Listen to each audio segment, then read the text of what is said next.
우리는 내 생의 마지막 한 달이라고 하는 책을 가지고 말씀을 나누고 있는데, 오늘은 세 번째 주제가 되는 겸손히 배우라, 그런 주제를 가지고 말씀을 나누려고 합니다.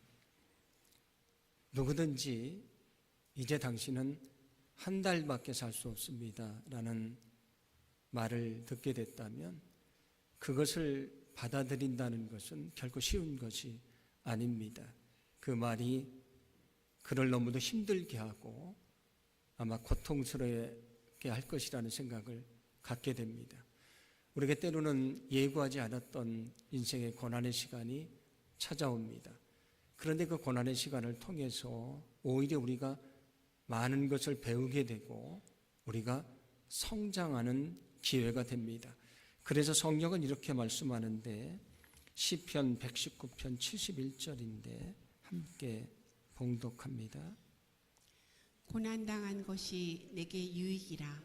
이로 말미암아 내가 주의 율례들을 배우게 되었나이다. 아멘. 고난의 시간이 찾아오지만 하나님이 내게 그 고난의 시간을 허락하셨다면 거기도 주님의 뜻이 있을 것이다, 그런 얘기입니다.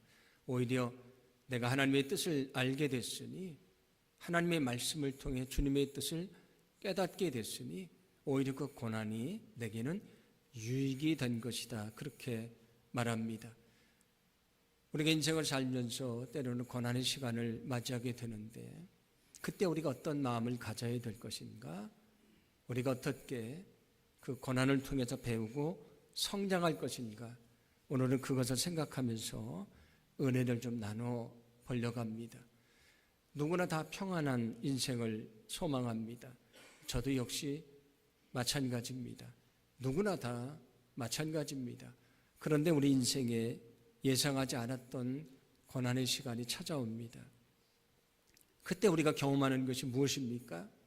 우리가 참 연약하다는 것입니다. 우리가 참 무능하다는 것입니다. 우리 자신이 초라하게 느껴질 때가 많이 있습니다. 그래서 질문합니다. 하나님, 나를 왜 이렇게 연약하게 하셨습니까? 나를 왜 이렇게 초라하게 하셨습니까? 이렇게 연약한 내가 도대체 무엇을 할 수 있습니까? 그런 질문을 하게 됩니다. 이것은 제게 어려움이 찾아왔을 때 제가 던졌던 질문이기도 합니다. 그런데 성경은 우리에게 말씀하시기를 우리를 그냥 만드신 것이 아니고 하나님의 형상대로 만드셨다고 말씀을 합니다. 그 말은 어떤 말씀이냐면 그렇게 우리를 존귀하게 만드셨다는 것입니다. 하나님이 우리를 존귀하게 만드셨다면 우리를 존귀하게 여기시고 우리를 위대하게 사용하실 것이라는 사실을 여러분 믿으시기를 바랍니다. 하나님은 우리를 존귀하게 만드셨고 위대하게 사용해 주실 것입니다. 그래서 에베소서 2장 10절도 보시면 이렇게 말씀을 합니다. 함께 봉독합니다. 우리는 하나님의 작품입니다. 선한 일을 하게 하시려고 하나님께서 그리스도 예수 안에서 우리를 만드셨습니다. 하나님께서 이렇게 미리 준비하신 것은 우리가 선한 일을 하며 살아가게 하시려는 것입니다. 아멘. 하나님이 우리를 만드셨는데 하나님의 작품이라고 말합니다. 그냥 평범한 작품이 아니고 우리는 하나님이 만드신 걸작품이라는 사실을 기억하시기 바랍니다. 왜 우리를 그렇게 하나님이 존귀하게 만드셨는가? 오늘 성경이 뭐라고 말씀을 합니까? 우리로 하여금 하나님이 원하시는 선한 일을 할 수 있도록 우리를 만드셨다고 말씀해 줍니다. 때로 우리가 고난을 만나면 우리가 좌절하고 우리 자신에 대해서 너무 연약하다고 느낄 때가 많이 있습니다. 우리가 병들었다고, 우리가 실패했다고, 우리가 고난당하고 있다고 우리가 좌절할 때가 많이 있습니다. 그러나 우리는 우리가 어떤 모습을 가지고 있든지, 우리가 지금 어떤 상황 속에 있든지 하나님이 존귀하게 만드신 하나님의 거룩한 자녀인 것을 믿으시기를 바랍니다. 우리를 존귀하게 만드셨으니 우리를 위대하게 사용해 주실 것입니다. 하나님이 나를 얼마나 존귀하게 여기시는가. 나를 구원하시려고 하나밖에 없는 외아들을 세상에 보내시고 저 십자가에 달려 죽게 하심으로 나를 구원해 주셨습니다. 그만큼 나는 존귀한 사람입니다. 하나님이 자기 아들을 십자가에 내어 주시면서까지 구원하기를 원하셨던 존귀한 사람이다. 그런 말씀입니다. 그런데 사탄은 끊임없이 우리 옆에서 말합니다. 너처럼 병들고 너처럼 연약하고 너처럼 무능한 사람이 도대체 무슨 일을 할 수 있어? 너는 아무것도 할 수 없어. 우리를 좌절시킵니다. 그런데 하나님은 우리에게 말씀하십니다. 아니야. 너는 내가 만든 존귀한 자야. 너는 소중한 사람이야. 너는 할 수 있어. 왜냐하면 내가 너와 함께 할 것이기 때문이야. 그렇게 말씀하고 계신 줄로 믿습니다. 하나님이 나를 존귀하게 만들어 주셨으니 위대하게 사용할 것입니다. 그렇다면 이제 우리에게 필요한 것은 무엇입니까? 우리가 어떤 모습을 가지고 있든지 어떤 상황 속에 있든지 하나님의 선한 일을 위해서 살기로 결심하는 것입니다. 우리가 믿음으로 결심할 때에 우리가 그런 하나님의 역사를 이루며 살아갈 수 있도록 우리 삶을 축복해 주실 줄로 믿습니다. 그래서 로마서 12장 11절은 제가 요즘 여러분에게 여러 번 봉독해 드렸던 말씀인데 이렇게 말씀을 합니다. 함께 봉독합니다. 부지런하여 게으르지 말고 열심을 품고 주를 섬기라. 아멘. 부지런하여 게으르지 말고 열심을 품고 주를 섬기라. 이것이 주님이 우리에게 요구하시는 말씀입니다. 여기 지금 열심이라고 번역을 해놨는데 열정이라고도 번역을 할 수 있는데 원래 그 원문은 히랍어로 뭐라고 되어 있냐면 엔테우스라고 되어 있습니다. 엔이라고 하는 것은 뭐뭐 안에서란 뜻이고 테우스는 신, 하나님을 말합니다. 그러니까 열심, 열정이라는 것은 어떤 의미가 있냐면 하나님 안에서란 뜻입니다. 열정은 어디서 얻을 수 있는가? 우리가 하나님 안에 있을 때 얻게 되는 것이다. 열정은 누가 주시는 것인가? 하나님이 주시는 것이라고 말씀해 줍니다. 우리가 하나님을 위해 살기를 결심한다면 우리 안에 열정을 허락해 주실 줄로 믿습니다. 우리에게 믿음도 주실 것이고요. 우리에게 은사도 주실 것이고 우리에게 재능도 주시고 우리에게 능력도 허락해 주실 줄로 믿습니다. 필요한 것은 내가 하나님을 위해 살기로 결심하는 것입니다.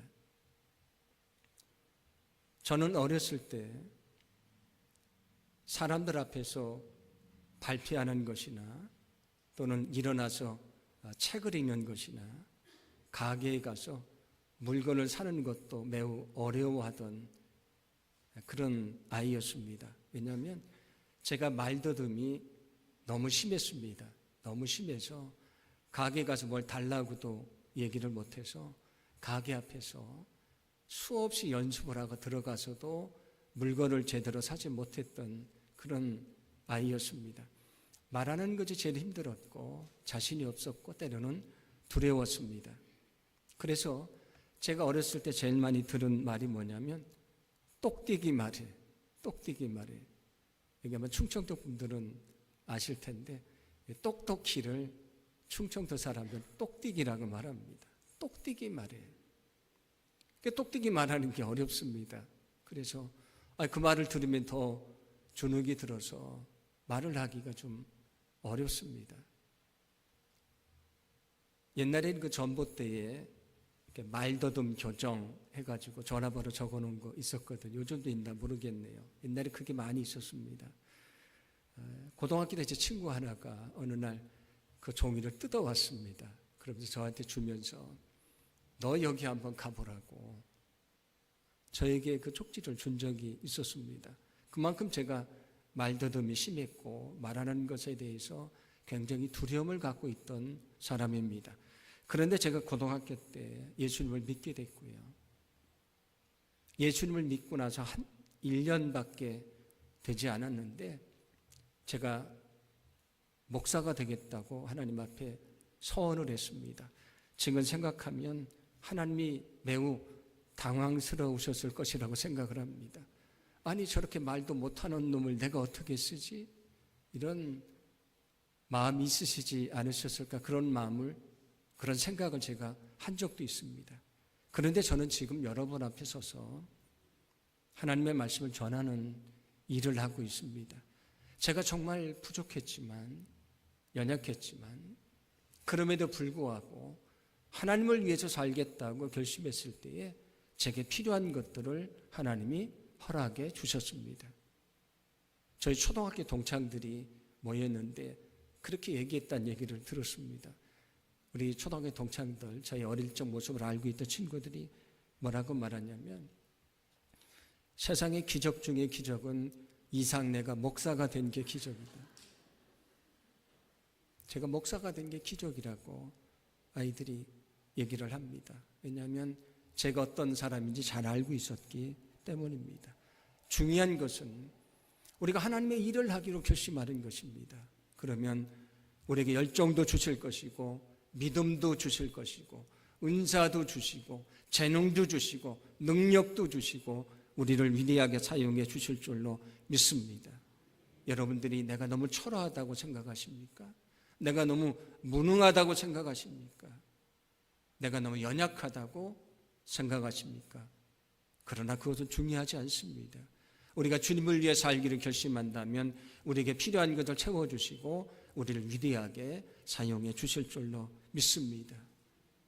바울이 죄수의 신분으로 배를 타고 로마로 재판을 받으려고 가는데, 그때 그 타고 있는 배가 유라굴로 광풍을 만나게 됩니다.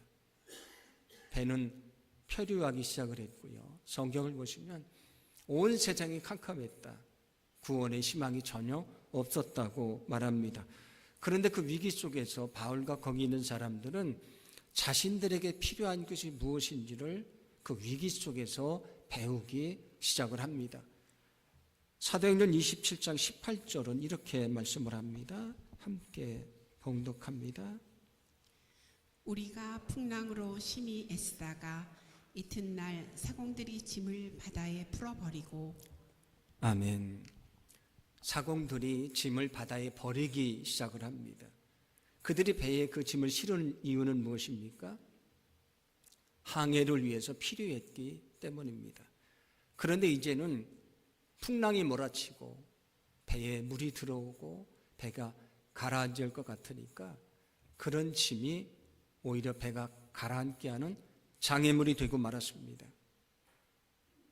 그때 그들은 과감하게 그 짐을 버리기를 시작합니다. 만약에 우리에게 당신은 한 달밖에 살 수 없습니다 라는 말을 만약에 우리가 듣게 된다면 우리는 그때 깨닫게 될 것입니다. 무엇을 깨닫는가? 인생의 가장 중요한 것이 무엇인지를 우리는 알게 될 것입니다. 우리가 세상에 많은 것을 쫓아 살았는데 그것이 중요한 것이 아니고 정말 중요한 것이 무엇인지를 알게 될 것입니다. 우리에게 가장 중요한 것은 무엇입니까? 우리의 영혼이 구원받아서 저 아름다운 천국에 들어가는 것입니다. 전에는 나의 믿음하고는 전혀 관계없이 세상의 욕심을 따라 살았습니다. 세상의 즐거움을 따라 살았습니다. 그러나 당신에게 한 달밖에 시간이 남지 않았습니다 라고 말하면 우리가 세상에서 따라 살았던 것들은 아무 의미가 없는 것입니다. 세상의 욕심도 재물도 명예도 권력도 이기심도 세상의 즐거움도 아무런 의미가 없는 것입니다. 만약에 그렇다면 우리는 내 영혼이 구원받아 천국에 들어가는 데 방해가 되는 세상의 것들을 과감하게 그 짐을 바다에 버렸던 사람들처럼 우리는 버리게 될 줄로 믿습니다. 때로 우리에게 고난의 시간이 찾아옵니다.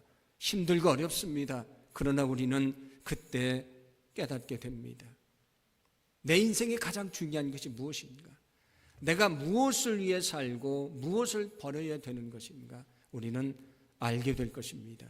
그러므로 때로 우리가 고난 속에 힘들고 어려울 때가 있지만 고난 속에서 정말 주님이 원하시는 것이 무엇인지를 깨닫고 우리가 세상의 헛된 것을 버리고 온전히 주님을 위해 살기를 결심하시는 저와 여러분의 삶이 되기를 간절히 소망합니다.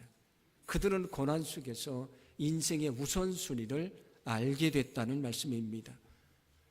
바울은 사도행전 27장 23절부터 25절 오늘 봉독한 말씀인데 거기서 이렇게 말합니다. 함께 봉독합니다.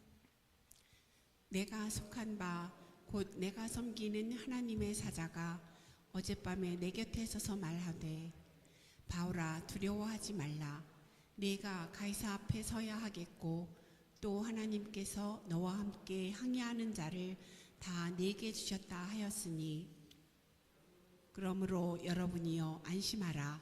나는 내게 말씀하신 그대로 되리라고 하나님을 믿노라. 아멘.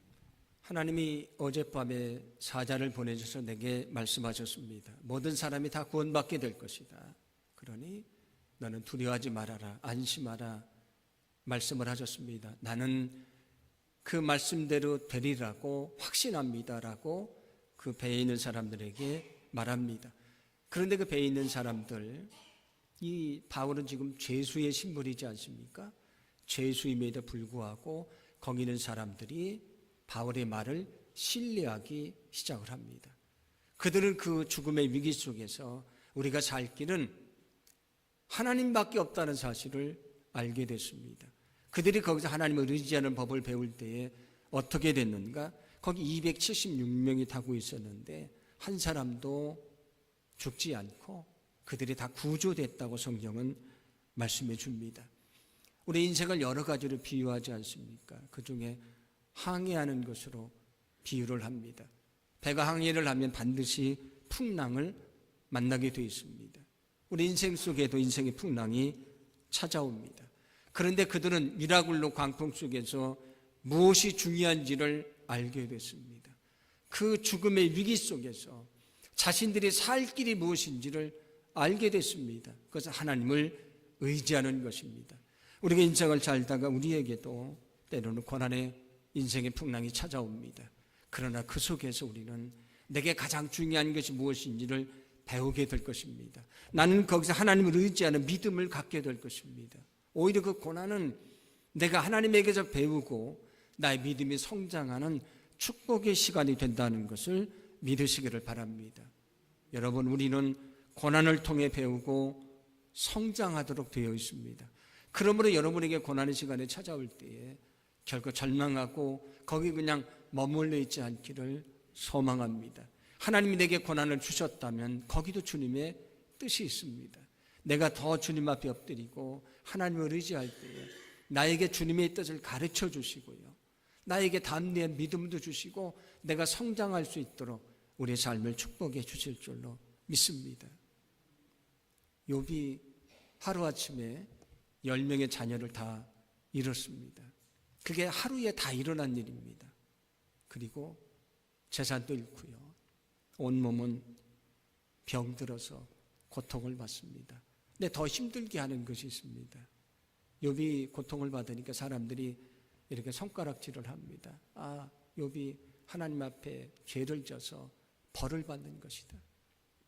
아마 제가 봤을 때는 다른 것도 힘들었지만 그것도 굉장히 힘들었을 것이라고 생각을 합니다. 그런데 그 고난의 시간 속에서 그는 신음하기도 하고 탄식하기도 하고 그리고 절망할 때도 있었습니다.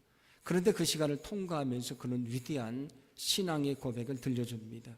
욥기 23장 10절인데 함께 봉독합니다. 그러나 내가 가는 길을 그가 아시나니 그가 나를 단련하신 후에는 내가 순금같이 되어 나오리라. 아멘. 욥은 지금 자신에게 찾아온 고난을 무엇이라고 말합니까? 돌덩어리가 풀무불에 들어가서 불순물이 제거되고 순금이 되어 나오는 것과도 같은 과정이라고 얘기를 합니다. 고난이 내게 무익한 것이 아니고 고난을 통해 나를 단련하시고 나를 새롭게 하시고 성장시켜 주시고 변화시켜 주신다, 그런 믿음의 고백입니다. 그래서 그가 그런 고난의 시간을 이겨낸 다음에 마지막 욥기 42장 5절에서 고백하는 것 우리가 잘 알고 있지 않습니까? 내가 죽게 대하여 귀로 듣기만 하였사오나 이제는 내 눈으로 주님을 보게 됐습니다. 전에는 내가 하나님에 대해서 듣기만 했는데 나는 지금 하나님을 만나고 보게 됐습니다. 우리가 인생을 살면서 고난의 시간이 찾아옵니다. 쉽지 않은 시간입니다. 때로 우리를 절망하게 하는 시간입니다. 그러나 우리가 믿음을 잃지 않고 주님을 의지할 때에 거기서 하나님의 뜻을 배우게 하시고요, 우리의 믿음을 더 견고하게 하시고 우리가 다시 일어서게 하시고 우리를 통해 역사하시는 하나님의 능력을 보게 될 줄로 믿습니다. 때로 우리 마음이 너무 힘듭니다. 육신이 병들어 너무 지쳐 있습니다. 우리가 실패하고요, 좌절하고 눈물 흘리며 살아갈 때가 많이 있습니다. 그런데 그 고난 속에도 하나님의 뜻이 있습니다. 우리가 거기서 하나님을 의지하는 법을 배우기를 소망합니다. 오히려 비가 온 다음에 더 견고해지는 것처럼, 땅이 더 견고해지는 것처럼 저와 여러분의 믿음이 더 견고하게 될 줄로 믿습니다. 그리고 우리가 그 고난을 인내하는 가운데 우리의 삶을 변화시켜 주시고요, 우리가 성장할 수 있도록 주님이 축복해 주실 줄로 믿습니다. 이제 결혼해서 아이를 낳은 그 젊은 엄마가 아이를 키우다 보면 아이가 아프지 않습니까? 얼마나 걱정이 됩니까? 열이 나고 하면 어떻게 할 줄을 모릅니다. 그래서 친정 어머니에게 전화를 합니다. 그래서 애가 열이 나고 아프다고 어떡하냐고. 그러면 친정 어머니가 뭐라고 말합니까? 애는 아프면서 크는 거야. 애는 아프면서 크는 거야. 고난을 통해 성장하는 것입니다. 만약에 저와 여러분에게 고난의 시간이 찾아왔다면 나의 믿음을 더 굳건하게 하고 나의 믿음을 성장시키는 축복의 시간이 될 수 있다는 것을 여러분 믿으시기 바랍니다. 우리가 고난 앞에서도 절망하지 않고 믿음 안에 든든히 설 때에 거기서 많은 것을 배우게 하시고요, 우리를 변화시켜 주시는 하나님의 은혜를 베풀어 주실 줄로 믿습니다. 그렇게 표류하던 배가 멜리데라고 하는 섬에 가까이 이르게 됩니다. 멜리데라고 하는 것은 지금 이탈리아의 아래쪽에 보시면 몰타라고 하는 아주 작은 섬나라가 있습니다. 몰타, 발음도 비슷하지 않습니까? 멜리데, 그게 옛날 이름인데 그 멜리데 섬에 가까이 가게 됩니다. 그때 그들이 어떻게 하는가? 오늘 29절인데 함께 봉독합니다. 암초에 걸릴까 하여 곧 단 넷을 내리고 날이 새기를 고대하니라. 아멘. 배가 그 육지에 가까워졌는데 그냥 밀려가다 보면 암치에 부딪히면 배가 파손이 되고 물속에 가라앉게 되는 것이지 않습니까? 그래서 그들이 어떻게 했다고 말씀을 합니까?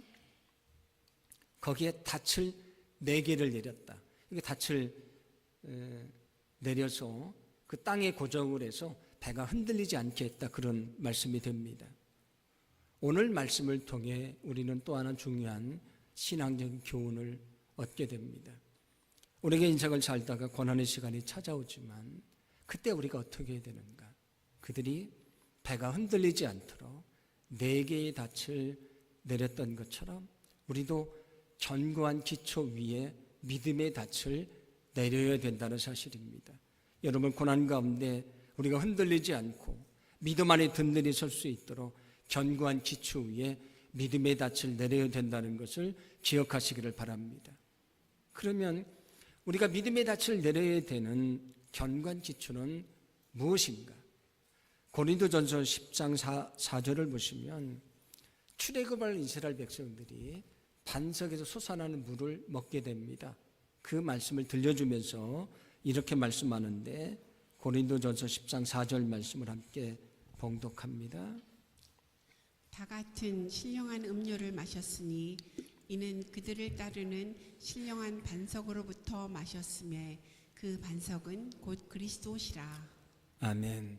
여기 신령한 음료라는 것은 물을 말합니다. 그 물이 반석에서 나왔다. 근데 그 반석이 무엇인가? 예수 그리스도라고 말씀을 합니다. 우리가 인생의 어려움의 시간이 찾아옵니다. 그때 우리가 어디에 우리의 믿음의 닻을 내려야 되는가? 우리는 예수 그리스도에게 믿음의 닻을 내려야 될 줄로 믿습니다.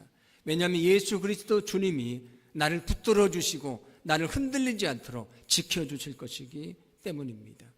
그러므로 여러분에게 고난의 시간이 찾아올 때에 더욱더 주님을 의지하시고 주님의 손을 더 굳건하게 붙들기를 간절히 소망합니다. 내가 그 주님의 손을 붙들 때에 나는 흔들리지 않도록 지켜주실 줄로 믿습니다. 또 그 견고한 기초는 무엇인가? 예수님이 이렇게 말씀하신 적이 있습니다. 마태복음 7장 24절입니다. 함께 봉독합니다.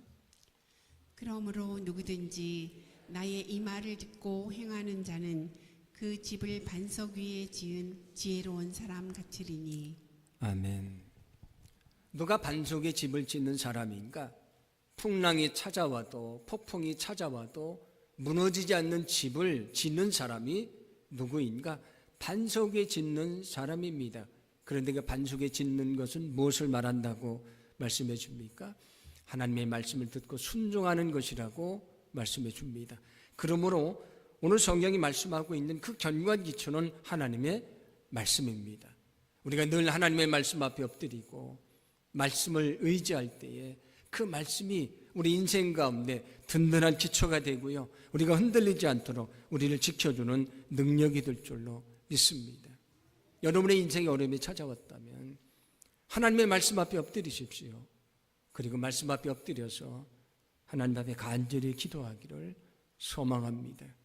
그때에 하나님께서 말씀을 통해 주님의 뜻을 가르쳐 주시고요, 때로 지칠 때 말씀을 통해서 우리에게 힘을 주시고, 우리가 넘어질 때 말씀을 통해 이렇게 세워주시고, 말씀을 통해서 우리가 다시금 하나님의 일을 위해서 할 수 있도록 우리 삶을 축복해 주실 줄로 믿습니다.